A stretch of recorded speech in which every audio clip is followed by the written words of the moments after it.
Hello, I'm Anna Napoli for the Finance News Network, and joining me now from Prescient Therapeutics is CEO and MD Steven Yatomi-Clarke. Steven, welcome to FNN. Thank you very much for having me.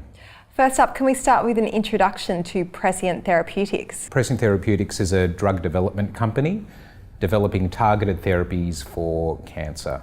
We're listed on the ASX and we have 2 assets that are in several clinical trials right now. And Steven, before we talk about your portfolio, can we talk about the science behind your approach? So cancer cells have various mechanisms available to them that they use to continue to grow in an uncontrolled manner and to evade other types of the immune system and other types of therapy.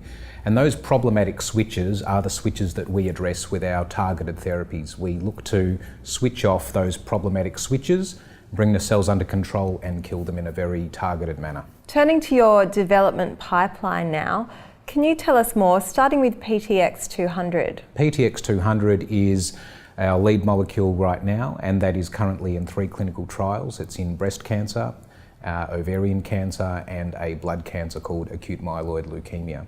So we've got 3 shots on goal.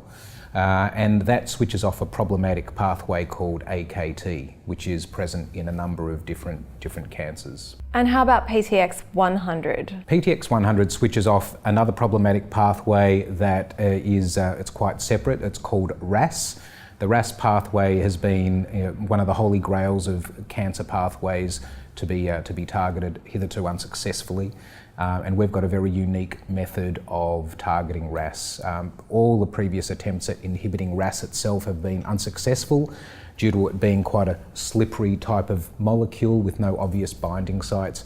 We inhibit downstream of RAS, so we take the view that if you can't inhibit the parent, inhibit its children. And that's the approach that we take with PTX100. And in terms of collaboration, can you give us a sense of what's happening for Prescient Therapeutics there? Absolutely. You can judge a company by the company it keeps, and we're delighted to say that not only do both of our molecules come from prestigious universities, but we've got some of the best minds in their respective fields working on it. PTX100 is licensed from Yale University. PTX200, the owner of the IP is University of South Florida and Moffitt Cancer Center, which is the 3rd biggest cancer center in the United States. And we've got some fantastic investigators working on our studies who we're not allowed to pay to be on our studies. They are genuine thought leaders who believe in our drug, and that's why they're working with it.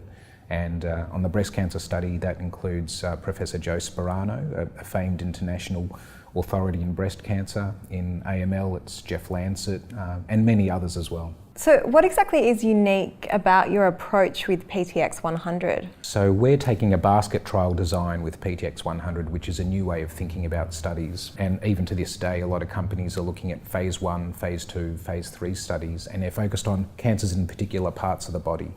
Now, basket trial sort of turns that idea on its head by saying we don't care where about in the body the cancer resides, so long as it has a particular mutation, you will go onto the study. So that's why it's called a basket study, where tumours from all over the body, so long as they have the same genetic profile, people will be onto that same study. And that enables a much shorter development time frame if you enrich that population.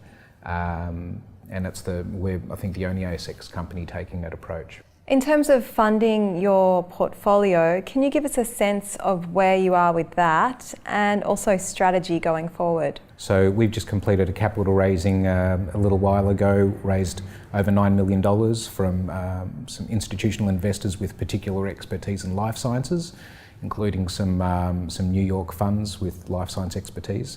So that sees us well funded through to at least the end of next year. And will see us through to all the catalysts for PTX200 and PTX100. Last question, Steven. Why is now a good time for investors to be looking at Prescient Therapeutics? Sure thing. Well, we've got catalysts across our whole portfolio due over the next 18 months, all in a staggered manner, and we've got the cash to deliver on those catalysts. So to deliver those catalysts, we've got a reputable share register backed by people who really know their science.